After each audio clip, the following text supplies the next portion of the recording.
ఏదన్నా ఒక జబ్బు వస్తే అయ్యో నువ్వు ఎప్పుడో ఎన్నో సంవత్సరాల క్రితం లేదా పూర్వజన్మలో ఏదో పాపం చేసావు నువ్వు పక్కనుండు అనే కాలం నుంచి ఏ జబ్బు వచ్చినా దాన్ని డయాగ్నైజ్ చేసి దానికి మెడిసిన్ ఇవ్వడం, లేదా జబ్బు రాకముందే ఒక వ్యాక్సిన్ని తయారు చేసి మనకి ఇవ్వడం, ఇవన్నీ కూడా టెక్నాలజీతో పాసిబులే.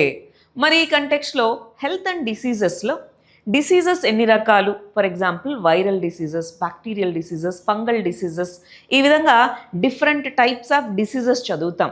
వాటి ఏ కారణం వల్ల వస్తుంది, కాజేటివ్ ఫ్యాక్టర్ అంటాం.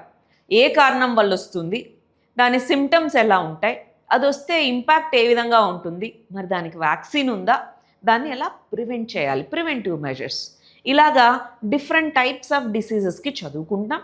అదేవిధంగా గవర్నమెంట్ తీసుకొని రాబడినటువంటి health policies, for example pulse polio program, లేదు రీసెంట్గా సర్వికల్ క్యాన్సర్కి ఇంట్రడ్యూస్ చేసిన వ్యాక్సిన్, టొబాకో కంట్రోల్ అనేది ఇంపార్టెంట్ కదా, టొబాకో ప్రివెన్షన్, నాన్ కమ్యూనికబుల్ డిసీజెస్లో చాలా వాటికి ఈ టొబాకో కన్సంప్షన్ ఇవన్నీ రీజన్స్గా ఉంటాయి. సో అవన్నీ ఏంటి, ఫ్యాక్టర్స్ ఏంటి, ఇవన్నీ చదువుకోవాలి. సో టైప్స్ ఆఫ్ డిసీజెస్, అందులో కమ్యూనికబుల్, నాన్ కమ్యూనికబుల్ డిసీజెస్ని మేజర్గా ఫోకస్ చేయాలి, హెల్త్ పాలసీస్ చదవాలి. ప్రస్తుతము national health family and health survey న్యూస్లో ఉంది, దాని గురించి చదువుతాం. గవర్నమెంట్ యొక్క పాలసీస్ ఏంటి అనేది ఈ చాప్టర్లో మనం చదువుకోవాల్సి ఉంటుంది. Thank you.